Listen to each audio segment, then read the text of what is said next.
Let's get it. Let's get it. My unit, salute.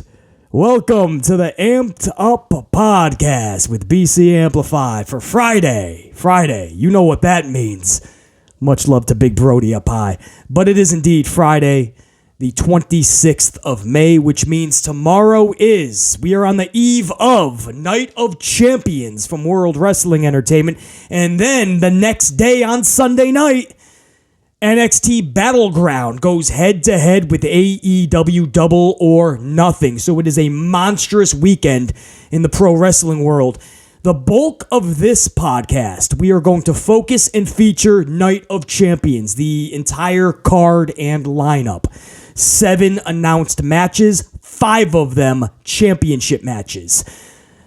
I use that kind of loosely, that term, championship matches, because I'm looking at this card, and I'd love to tell you in this cold open that for this podcast, we are going to get excited. We're going to get amped up for this card because this card is jumping off the screen.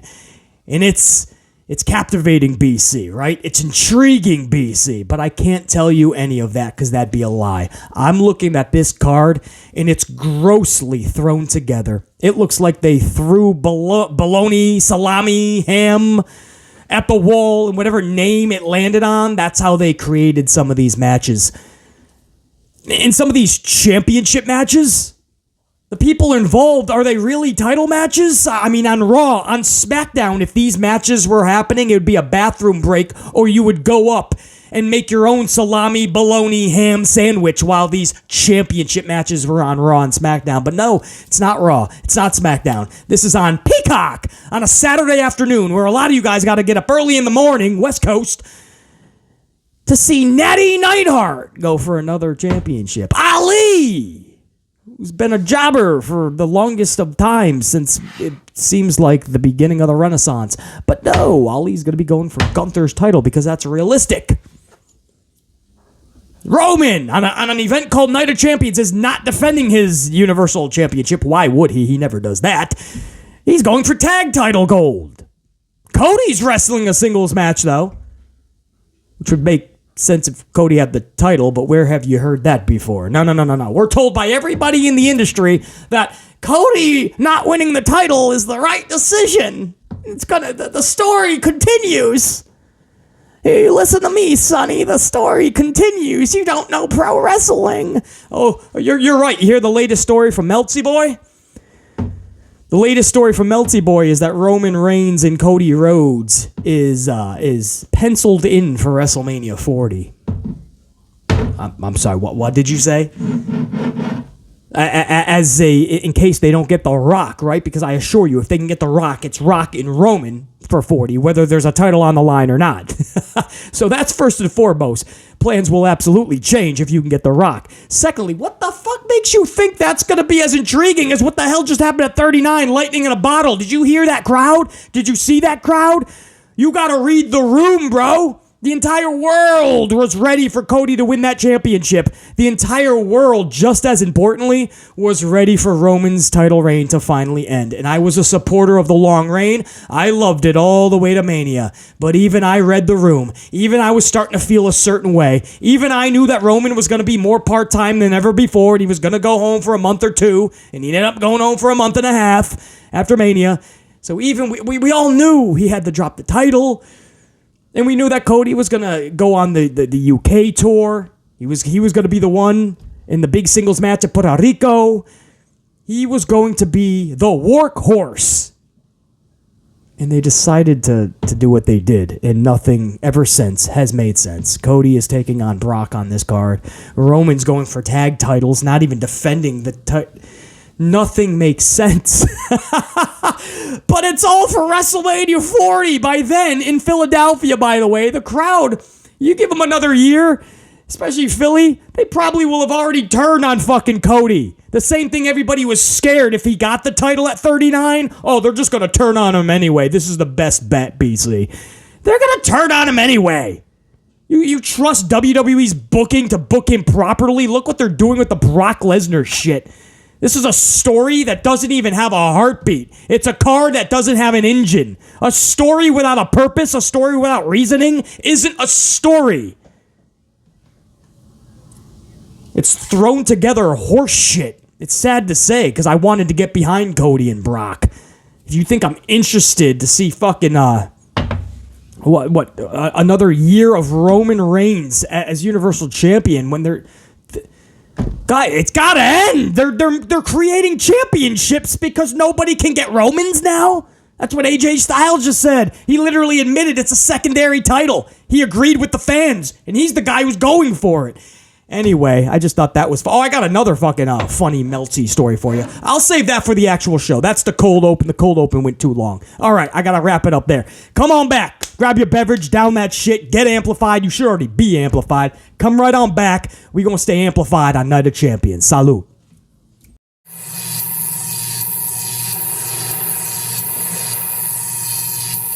All right, welcome back, unit. Let me actually crack this bizzle if you don't mind. We got the Starbucks Frappuccino Mocha. This is my 4th of the morning. As of the recording of this, it is still the AM. Oh, that's a good sound. All right, let me get a swig of this, and I'm going to tell you another funny melty story. Just like Roman versus Cody at WrestleMania 40 is the plan. Right, because that's going to be so much better than what we could have had at 39. You're devaluing, first of all. And second of all, good luck getting there. Does anybody remember Daniel Bryan? Yeah, he totally foiled WrestleMania's plans years ago. I think it was supposed to be like Batista or some shit. Batista won the Rumble. And we were all like, nope, plans changed. Daniel Bryan got fucking red hot, white hot. And he ended up capturing the championships. Batista, some feel, got fucking steamrolled. That's what I mean. And those plans started to change a little before Rumble. We're starting to talk about the WrestleMania main event in May. The year before. How did that work out for Rock and John Cena, by the way? Remember when they announced their match a year before?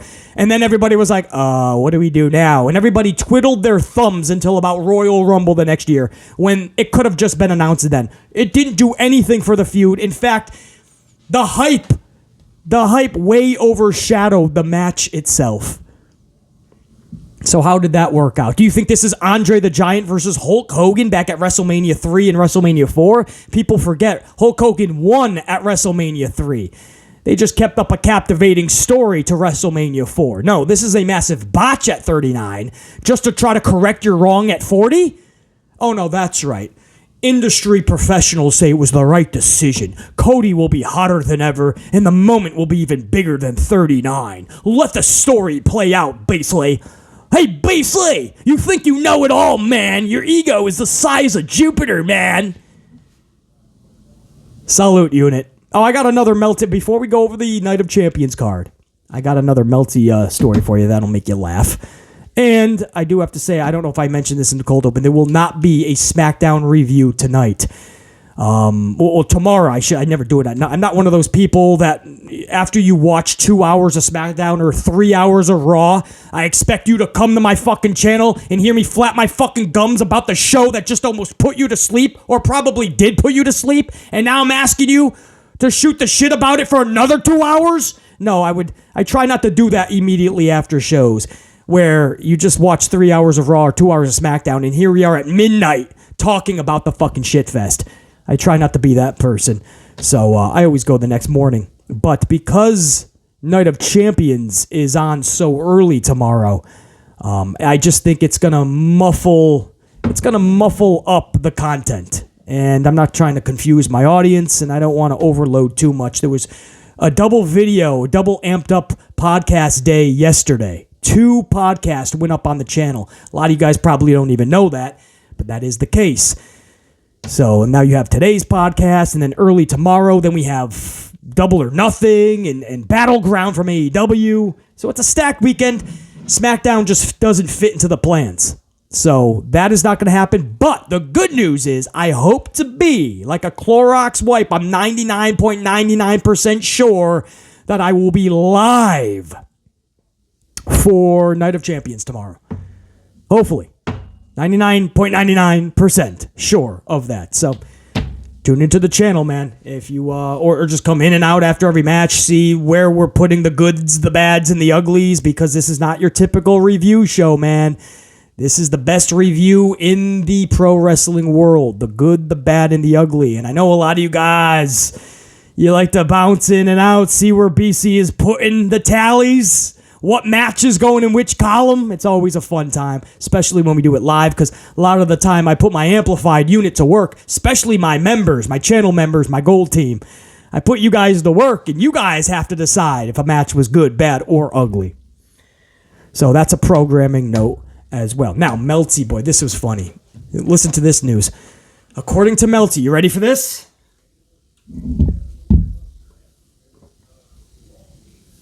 Hold on, that's really good.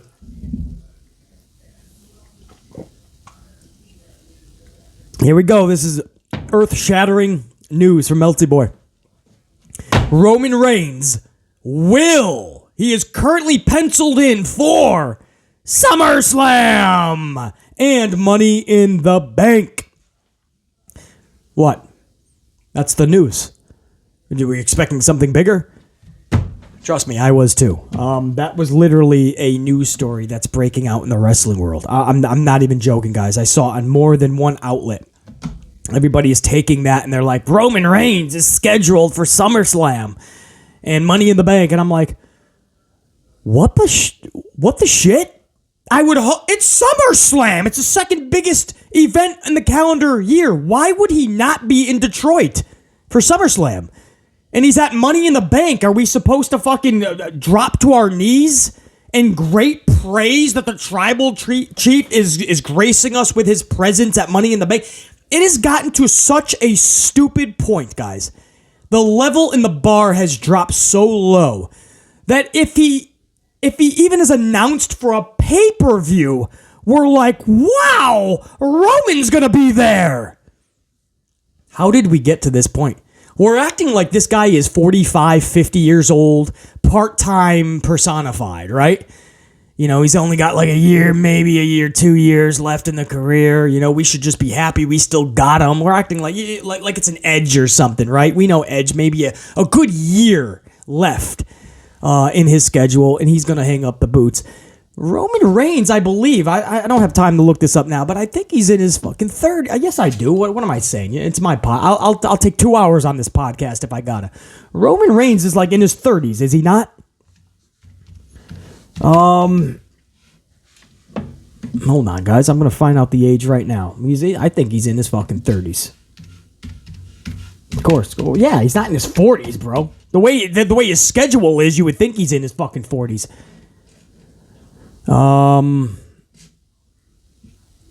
Okay, no, it just doesn't work. He doesn't have an age. He's ageless.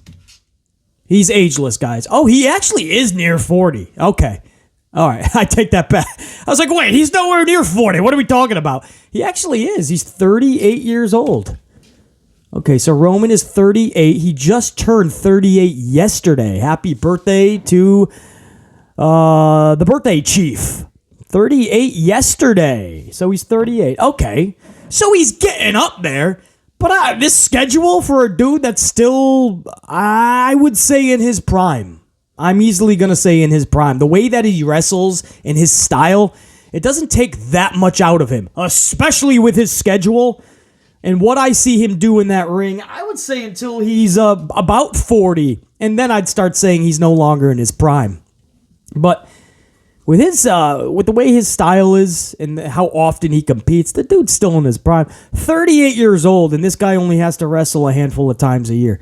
It's good for him. It's just for the business. I don't know how we got to that deal yet. Maybe when he's 42, 43, or do they really want him to just go the Rock route, Dwayne Johnson, and try to be the next Dwayne Johnson in Hollywood? The problem with that, guys, and this is not shade, I want the best for Joanna Y, Roman Reigns, but nobody has the charisma of Dwayne Johnson. That's the sad truth. You can't just manufacture that. John Cena is really good at his path that he's carving in Hollywood, and that's great for John Cena. And I actually don't mind his movies. Batista is phenomenal on the path that he's carved. You see some Batista movies, whether it's comedy or more suspenseful, Batista's really good because that's his style. So I'm not saying Roman won't be successful. I'm hoping he will be. And he's pretty damn good with the Bloodline storyline. You know, transfer that in some of these movie scripts, man. But if you're trying to recreate what Dwayne Johnson did, good luck. It'll take you 200 lifetimes, and you still won't get it right. Dwayne Johnson is a once-in-a-lifetime performer. There's something about Dwayne Johnson, man, and we saw that in the wrestling. We saw that in the wrestling business. That's why we didn't want smiling Rocky Maivia. We knew there was more behind this kid. He can't just be fucking fluttering to the ring with a giant smile like it's his birthday every single morning. And then Christmas at night. Now, you can't do that shit, man. And we knew that. We called it out. And all of a sudden, we get The Rock. And we started to go, whoa, the wrestling business is secure for the next 50 years. And then this guy, 3 years later, went to Hollywood. And that was on Vince's orders, by the way. And then he got so big. Why would you not keep going with it? Let's get back on track here, man. I thought it'd be funny to give you that melty note, right? That late breaking news that Roman will be at SummerSlam. Wow! The skies have opened up. Roman will be at the second biggest WWE event in the calendar year. Never thought that was possible. Come on, Melty. I expect that from WrestleVotes. But damn, man.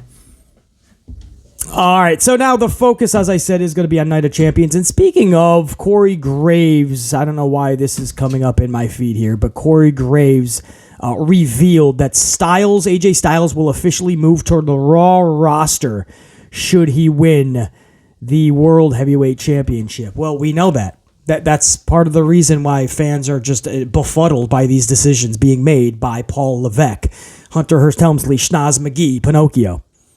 This is why. We don't understand why SmackDown was even involved in this. After a draft for your brand split, and now you still have people switching brands. Shotzi, who's on SmackDown, shows up on Raw in full gear, like she was hanging out the whole fucking night to save Raquel Rodriguez from Chelsea and Sonya. Why is Shotzi even in the building, much less backstage, much less in gear, much less running to the ring, now much less tag partners with Raw's Raquel? You got Paul Heyman, who literally was drafted to SmackDown as a manager, as a talent, and he's opening Raw the last 2 weeks. Because of this schmaz, you got AJ Styles taking up video package time on Raw, and now he might be moving over to Raw. What are we doing? Corey Graves just confirmed what we already knew. Paul Levesque is a stupid. I tell you guys. That's just one of a million problems we have with this championship. If you guys missed the second podcast yesterday, we talked more in depth about Styles. He doubled down recently, and he's like, I can't argue with the fans. How can I argue? How can I disagree? It is a secondary title.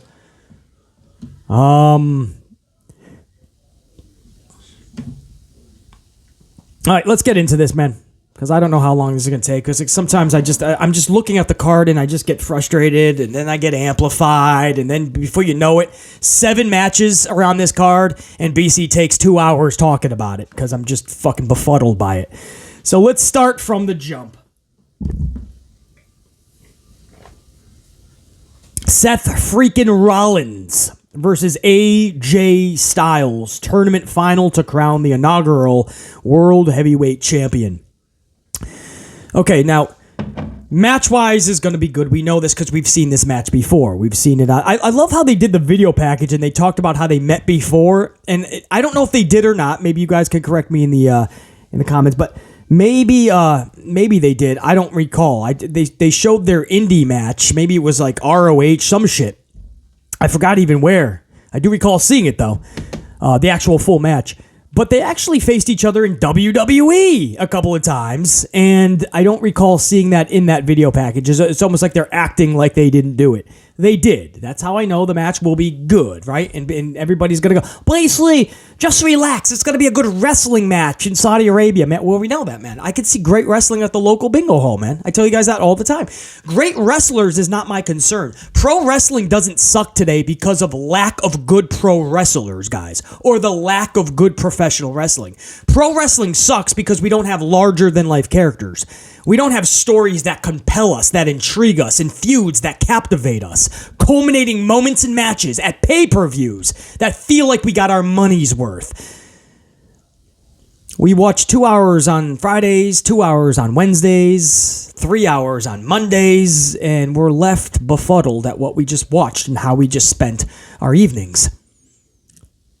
It's not the lack of professional wrestling. So I'm not paying Peacock or I'm not paying $50 or $60 to traditional pay-per-view just to watch a good wrestling match, right? I'm not doing that, guys. If you are, cool. I'm not shading you on that.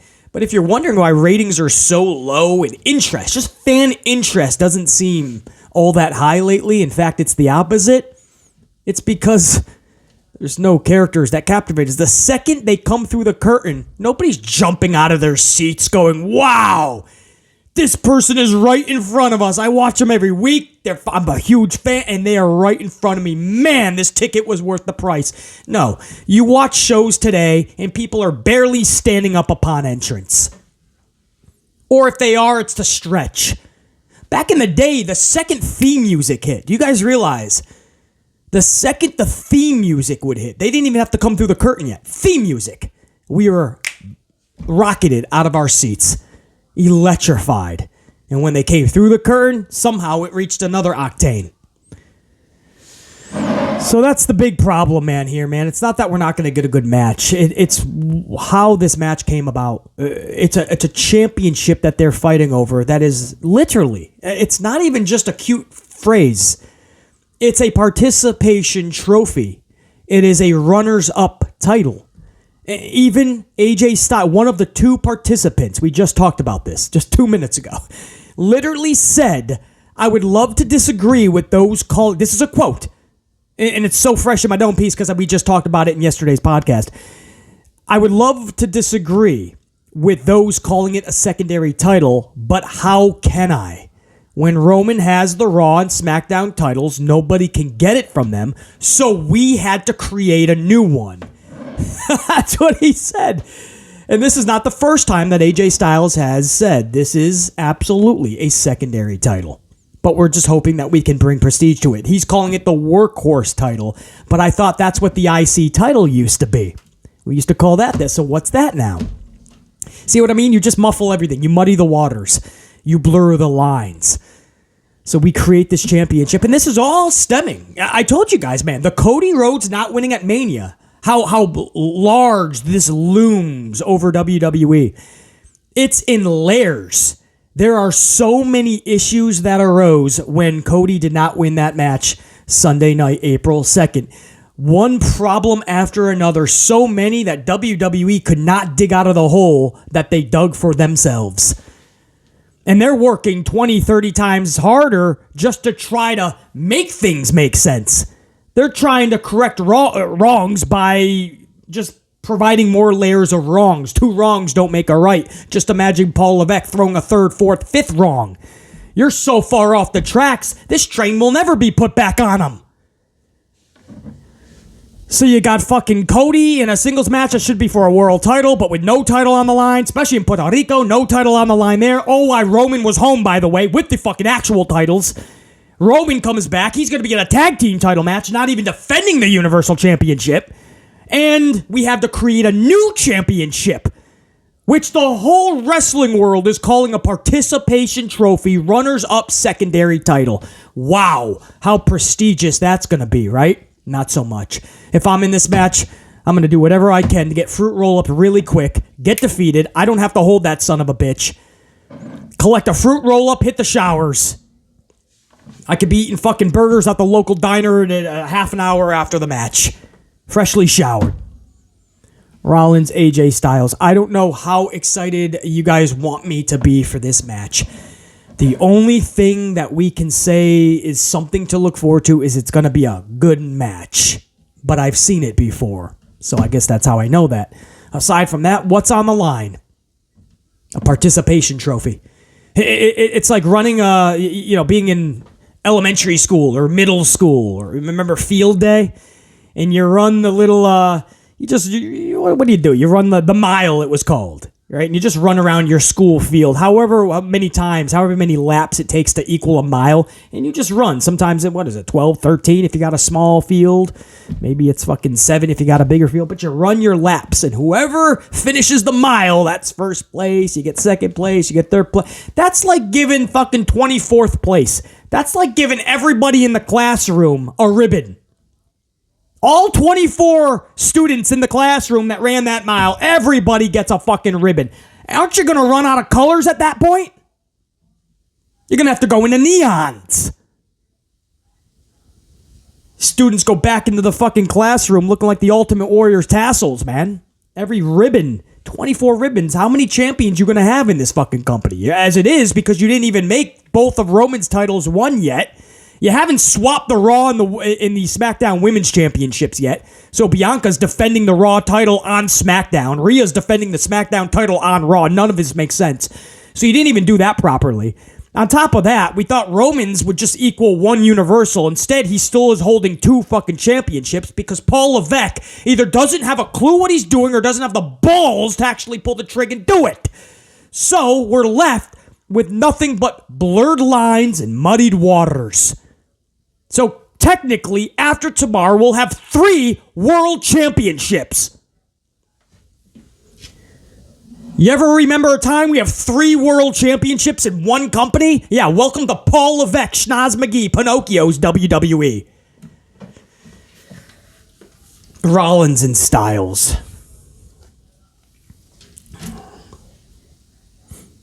You're real negative, basically. No, I just don't get my dick hard on subpar, mediocre horse shit. That's Rollins and Styles. Somebody will get this secondary championship. We fully expect it to be Sethington Rollins to become the inaugural world champion. And then I ask you this. How is this going to be any more special or important than his United States title run just last year, a few months ago? Remember that whole multi-month BS with Austin Theory and Bobby Lashley? And Sethington had that title, and we all went to sleep. The only thing different about Sethington and why he's super over to a lot of fans is because now he has a Disney sing-along. Take that away, and I hope that his booking with this title makes me give a shit. Sami Zayn and Kevin Owens versus Roman Reigns and Solo Sikoa of the Bloodline. This is a tag team match for the undisputed WWE Tag Team Championships. That's right, you heard me correct. Your Universal Champion, the guy who just spent a month and a half at home sipping martinis and margaritas, good for him. He's going to actually be wrestling for the first time in a month and a half, and he's going to be at Night of Champions, and he's going to be in a championship match, and he's not going to be defending his Universal title. So the title that was last defended at the beginning of April, which by tomorrow's event will just be a handful of days away from June, so nearly 2 full months, that Universal title has not been defended. And here we are at a pay-per-view called Night of Champions, and he's going to be in a tag team match trying to get more gold. How does this make Adam Pearce look like he's a legit authority figure? How does this make Paul Levesque look like he has any semblance, common sense, and logic into what he's doing? How does this make WWE look as a company? Yeah, on the surface, we don't mind Usos and Solo and Roman. Okay. All right, then why does Roman have the Universal title? That's the problem. Cody's in this thing that should be for a world title feud with Brock. That's what this feud is missing. Cody and Brock doesn't have a story. It has no purpose, and we all cannot get invested into it. No matter how many times you beat the shit out of Cody Rhodes. A lot of us can't get behind it. It's like a car that can't run without the engine, or these days in 2023 without its battery. A story has to have reasoning and purpose. It has to have a start point. What is the story's purpose? You can't fucking do that with Cody and Brock. And then Roman's got the fucking title for a tag team match.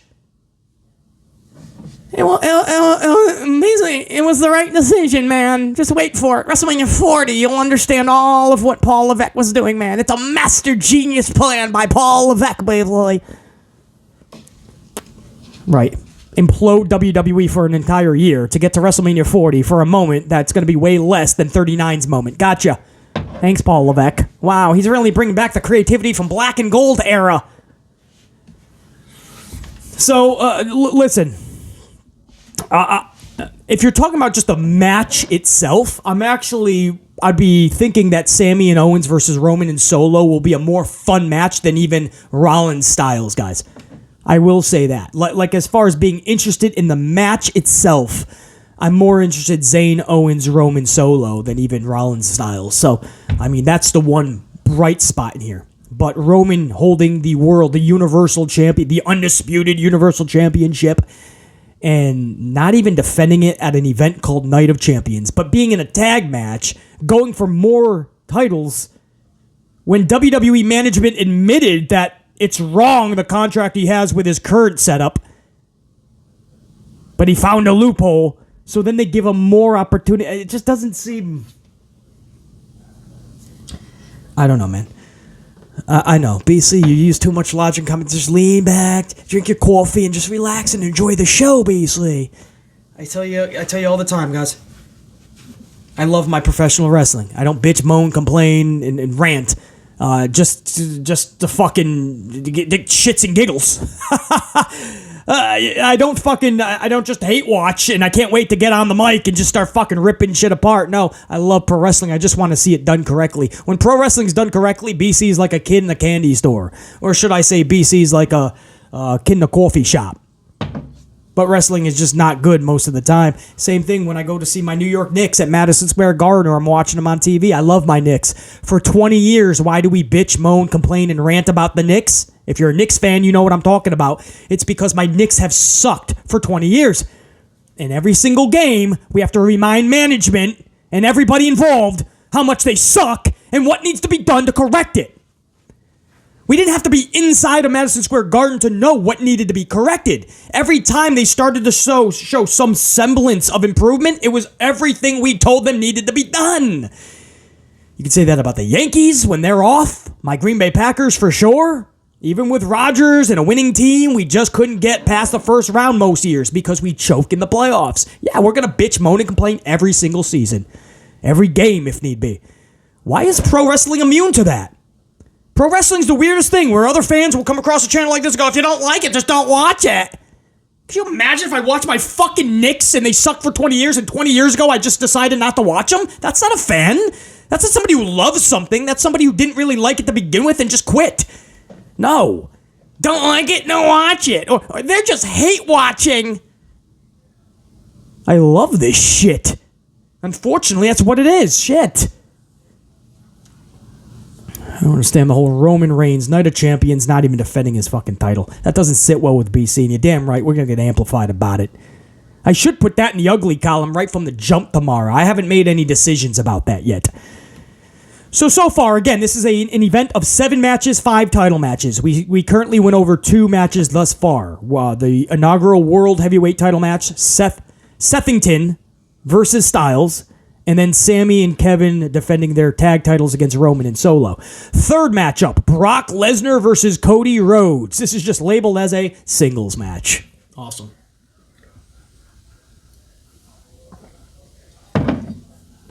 So, I'll just be beating a dead horse at this point if I just keep on saying the same fucking thing like a broken record. But you guys know that this has been botched from day one. The second Cody did not win that title at WrestleMania Night 2, and then the following night, Brock Lesnar turns on him. You guys know by now how big of a botch that was. The whole purpose for Brock taking out Cody would have been Brock wants the title, and he's been waiting, biting at the chops to wait for Roman to drop that title, because the last match he had with Roman, the stipulation was he can never get another shot at the title. So he was just waiting. And most of us forgot about that even. Brock comes out. He looks happy to tag with Cody. We kind of forgot about it. And all of a sudden, he takes out Cody, right? That makes sense. And Roman was going away for a month and a half, guys, on vacation. Sitting at home. A month and a half. He doesn't need a title for that. And when he comes back, they just have him going for tag titles. And there's a rift within the bloodline. You don't need the titles for that, guys. 2 straight months from the jump. Roman has no business with those titles. And Cody actually went to Puerto Rico. Cody went to the UK. Cody's in this big feud with Brock. You know it's a botch, guys. You know it. Everything that played out, they never had a plan. Penciled in for WrestleMania 40 is supposed to maybe go, oh, wow, this is long-term storytelling. No, come on, guys.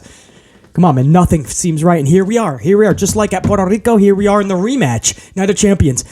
Where Brock is beating the shit out of Cody more than ever, and we still don't have an answer as to why this is even happening. It doesn't matter how many times Cody gets beat up how many times he gets beat up by Brock or anybody. Zach Gowen, Doink the Clown, Hornswoggle, Eva Marie, it doesn't matter. Dana Brooke could come out with a Lunger Blaze and start a Cody Rhodes beatdown every single Monday night. It ain't going to matter. If you don't have purpose, you're not going to grasp the audience that it's intended for. And here we are, a rematch. A couple of months we've been playing this game of Cody and Brock, and no matter how... And not only that, not only is it not working for most of us to finish that point, but not only that, do you realize what this is set up to do?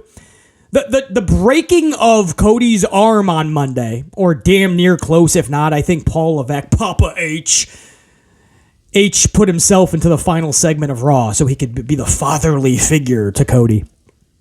And he tried to, talk some sense into him. You don't have to do this, Cody. Come on, Cody, right? Build the sympathy, right? He's overcoming adversity, basically. He's overcoming struggle. He's going to earn the title whenever he gets it, basically.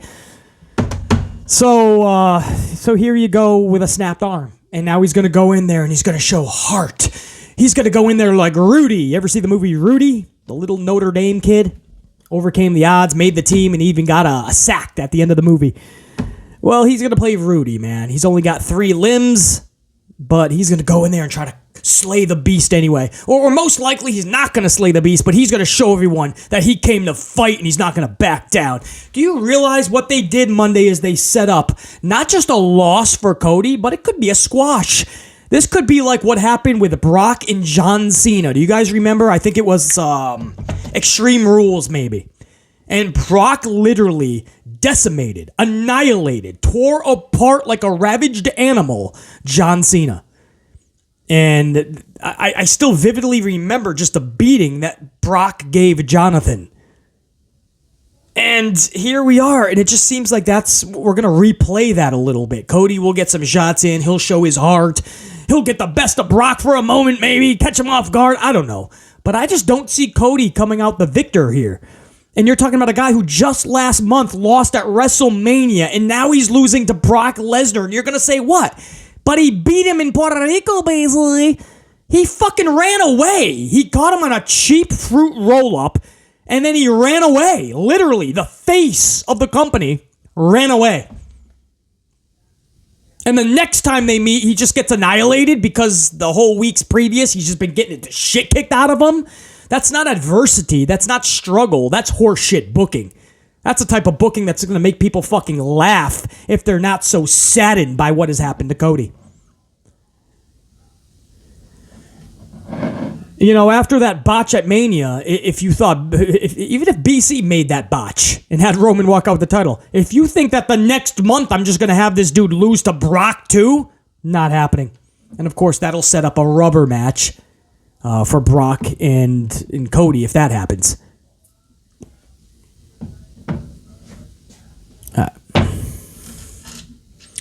You can't make it up, man. This whole Cody Rhodes and Brock Lesnar thing could have been special. On paper, I like it. And from the jump, we couldn't get behind it. It's not just BC, man. I read the room. I listen. I see the world of pro wrestling, man, and how we react. And it's not just BC. So many of us just couldn't get behind this from the jump because we were just asking, begging, pleading for a purpose. Michael Cole didn't even know. There was a broadcast where he was just like, we don't know why. Maybe it's because he had to go on first. at WrestleMania, and Cody got to go on last. Wait, what?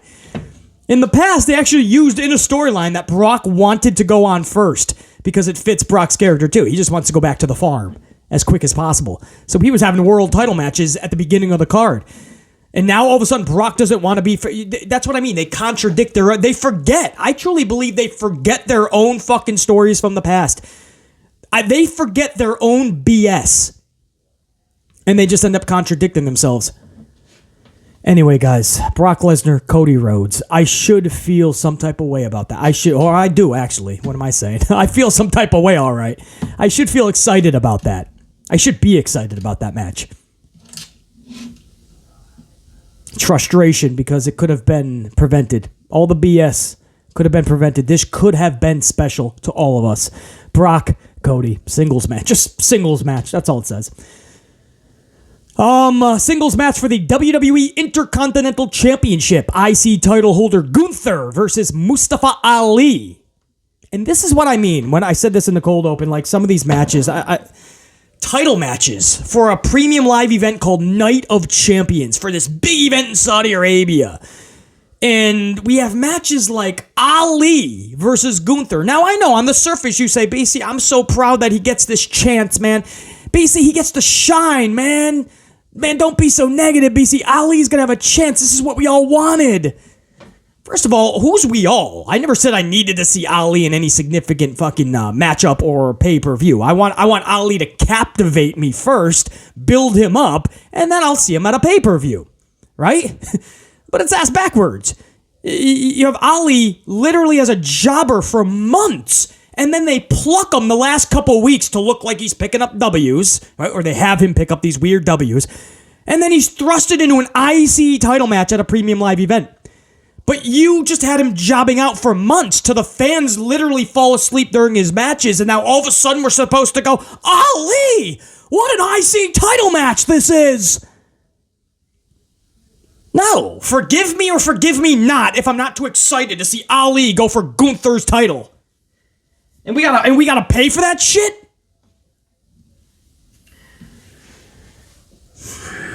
Ali. Guys, you know this is a Raw match or a SmackDown match. And even then, you'd probably get up and piss or go make a bologna, ham, salami sandwich. And I don't even like salami.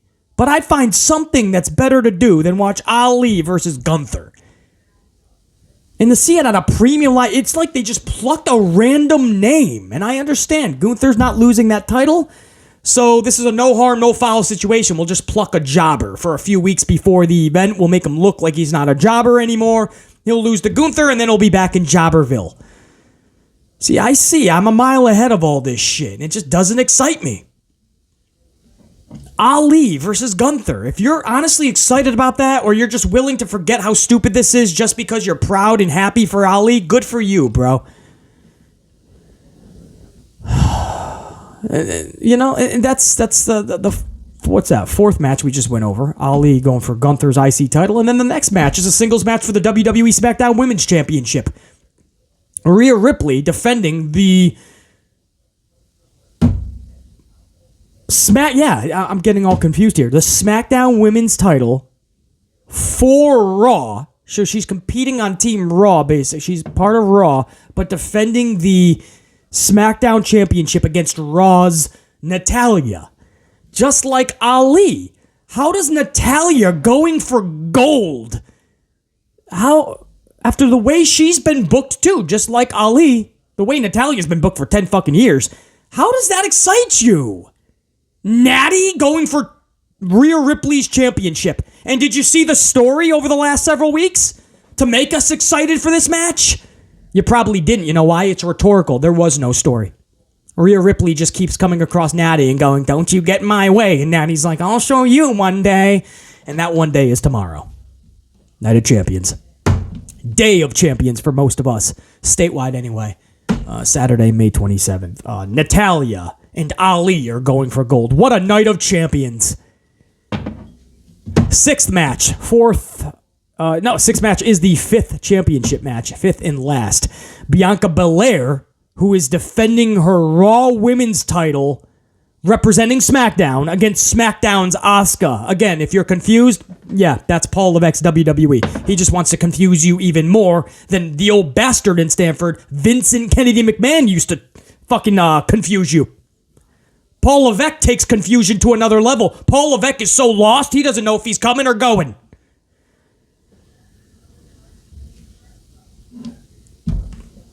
Paul Levesque is so confused. One day, this is before I get into this Asuka Belair match, my thoughts on it. I'm going to tell you a story. Now, this is word around the campfire.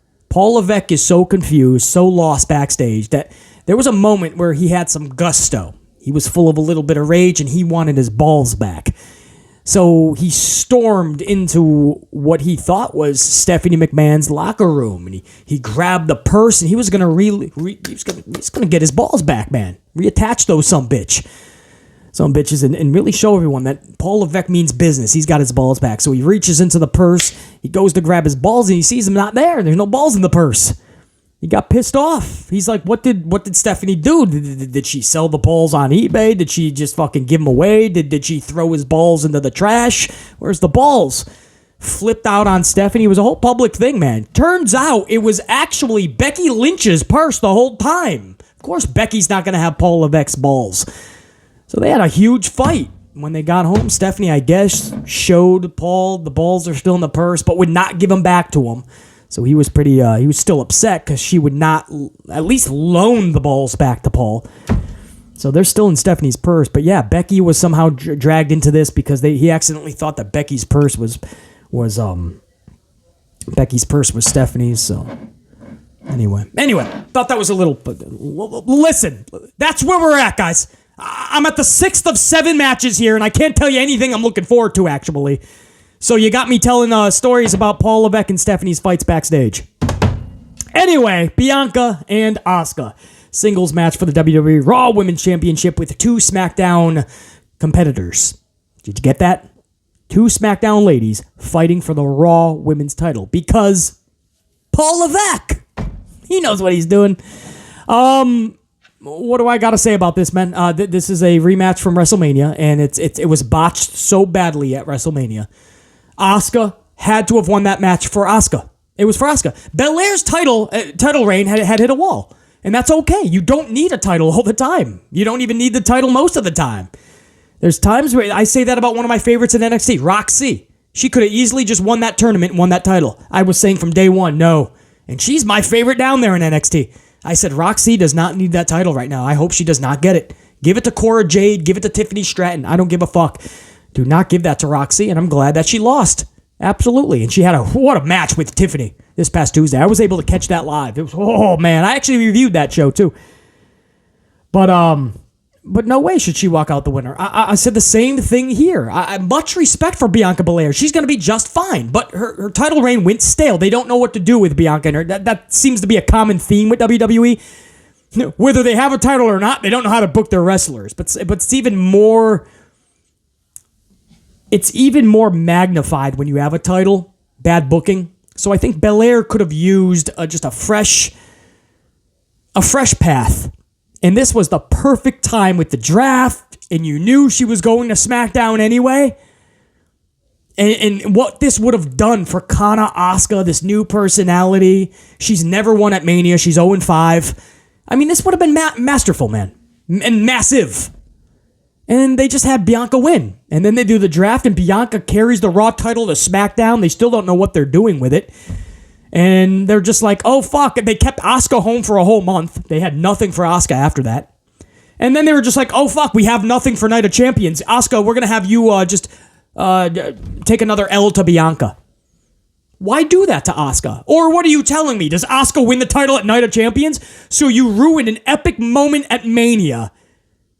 You made nothing make sense with the titles going forward for the ladies with the brand split or draft. So now titles are on different brands and they're being defended by other brands, competitors. All of that could have been avoided. Asuka could have the big moment on the biggest stage of them all. And you just did it a month later in Saudi Arabia. When everything already doesn't make sense as it is. What do we... And then Asuka has a Raw title. So does Asuka go to Raw, I guess? I mean, maybe they do that. Like, Asuka wins it, and that's how Asuka goes back to Raw. But then Rhea's not losing her women's champion, her SmackDown title anytime soon. So she wouldn't just get transferred, would she? Or maybe she would, and that's how they get Asuka back over to Raw. Like, Paul Levesque, Stephanie loans his balls back. He reattaches them, and for one night, he lays down Law and Order. I'm putting the champions back where they belong. Then why did you let them be drafted with the titles? That's what I mean. You can't even rectify this, even if you try doing that. I hope you guys are keeping up. I'm trying to decipher the stupidity, and you're losing brain cells as we speak. And I know you are, because I am. Oh, bro. I don't even know. This is such a mess. And Asuka can't win here, because then you're literally like, wow, you couldn't have done that at Mania and avoided all this confusion and just let Bianca have a fresh path. So Asuka obviously can't win that. And then Bianca beats Asuka twice? Why is this all happening? Last match, 7th match of the night. Becky Lynch versus Trish Stratus. And this is not in order, by the way. Becky and Trish will not be main eventing. I'm just giving you the match lineup as I see it. Becky Lynch versus Trish Stratus. Just a singles match. Odd to me. I don't mind this. A lot of the fan base is not behind this match. They don't think it was done properly. It's funny. I'm not going to. That'll be another 20-minute conversation. I'm already keeping you guys here kind of long here. So, Becky versus Trish, I'm okay with this match. I don't know why it's at Night of Champions, but it's an exhibition. No harm, no foul. Becky has to win, right? But Trish is signed through the summer, I'm hearing. So, should Trish be losing these type of... If Trish wins, it's got to be in a way where Becky looks like vividly ineffective, right? Or unaffected, not ineffective. She should be effective. I take that back. Unaffected. Vividly unaffected by this loss. What I mean by that is there's no harm in this loss. I wouldn't go as far as to say there's victory in defeat in this situation, because the victory should solely go on Trish if that's what they're doing. And Becky should look like a loser, but unharmed in this booking-wise. Unaffected in terms of hurting her going forward. And what I mean by that is maybe somebody shows up to help Trish out. That would actually make sense. Do they do something stupid that's not fun, like just send out some of Damage Control 2/3? No, we've seen that shit in the past. Like, if you're going to do it properly, have some fun with it, do something that catches us off guard and really shocks us or surprises us. Interested to see which way they go there. This could actually drag out through Money in the Bank, too. The big summer feud that I'm hearing, and I actually said this in a recent podcast, Rhea Ripley versus Becky Lynch is where they want to go. So it's going to be interesting to see. It's all going to stem from what happens tomorrow, Trish and Becky Lynch. Side notes, third straight premium live event. WrestleMania, Backlash, and now Night of Champions. LA Knight, has not been used at all. He was gaining so much momentum with shitty booking as a heel with just nothing. When I say shitty, nothing. And he was getting super over. And they cooled him off with the quickness. The night before Mania, during that Battle Royal, LA Knight was the biggest crowd reaction in that Battle Royal. The biggest chant. And not only was he not used at WrestleMania in any capacity, he was not used at Backlash, and he's not used at Night of Champions. I don't know how that's right in anybody's fucking world. So that's where I'm going to keep that. That's my thoughts on Night of Champions. I wish I could have told you guys I was pumped up for this, bro.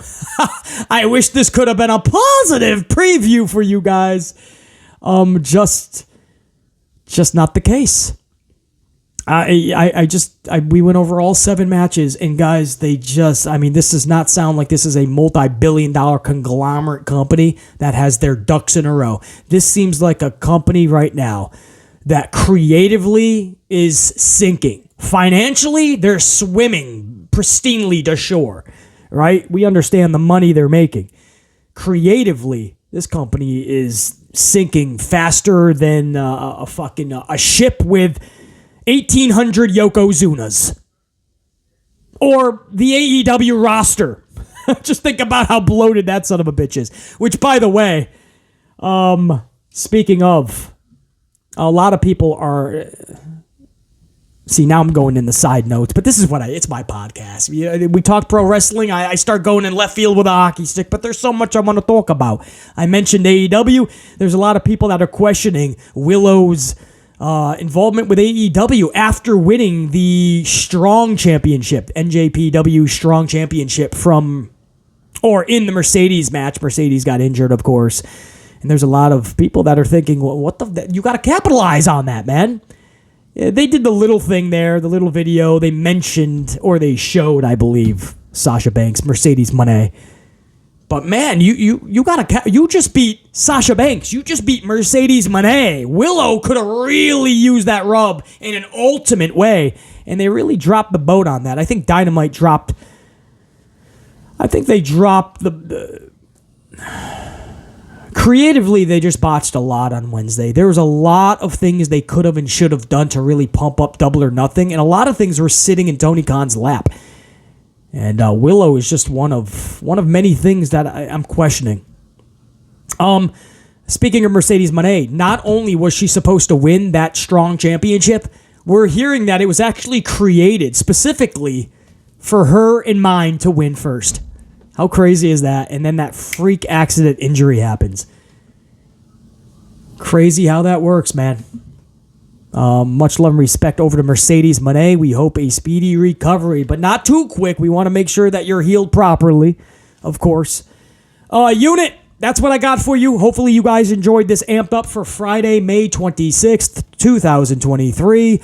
No SmackDown review. It's too close to Night of Champions. That's a daytime event for us here on the East Coast, especially West Coast. Wow, man, is that early? That'd be nice, right? Because it is a 1 a.m., right? Am I right, guys? What is this? I'm calling it Crown Jewel, by the way. Night of Champions, BC. Crown Jewel is usually in Saudi as well. Night of Champions start time, is it 12 or is it 1? I'm going to have it for you right now, guys. Hold on. 1 p.m. Eastern time is Night of Champions, all right? So if you're on the West Coast, 12, 11, 10.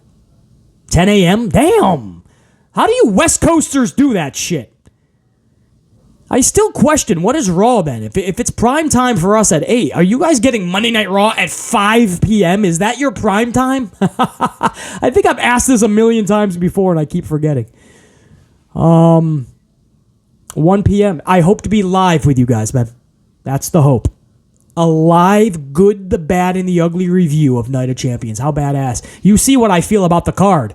Oh, imagine if we watch this shit together and bro. I'll give the most fair but firm review you're going to get in this community, and we'll do it live. My unit will be a part of it. I'll be asking you guys how you feel. You guys will be telling me where it should be, I'm guessing, on some of these matches. So we'll do this together, so it's the most fair but firm review you're going to get in this community. The most honest review you will get in the pro wrestling world will be tomorrow live. I hope I can pull that off if the weather... If the weather plays its part the way I hope it does, if everything goes well. What's the word I want, man? Cooperates. Can they coexist? Fucking tornadoes coming through right when the pay-per-view starts. But I hope to be live with you guys. And Sunday night, I hope to be live for NXT Battleground. Don't worry, AEW fans. I still want to cover AEW Double or Nothing as well, which would be Monday morning. The reason I can't do that live anyway, I'm guessing it's going to be the longer of the two, and I don't have that type of time. Being truthful with you, man, I don't. Sunday night is busy for BC, so if I can take a few hours, do NXT's Battleground, do that live. At some point overnight, I can catch Double or Nothing and then cut that review separately on Monday morning. Maybe we could even do that live. But it's going to be a packed, stacked, jacked weekend on the channel, in the pro wrestling world especially, and more specifically on the channel. All right, that's what I got for you, man. On down the rest. I've been nursing this because I didn't know how long this podcast was going to take, so I can down this shit now. Ow! Wow! I'm going to remain amplified. I'm actually going to go double fist a couple more. I'm going to get a couple of Dunkin' Donuts. A Dunkin' Latte and a Dunkin' Double Shot. We're going to stay amplified. We're going to whoop some ass. And I'll see you guys, man, until next time. And there will be a next time tomorrow live on the channel. The Good, the Bad, and the Ugly. I keep wanting to say Crown Jewel. Night of Champions. Until then, top guy, I'm out. BC saying check ya. Peace.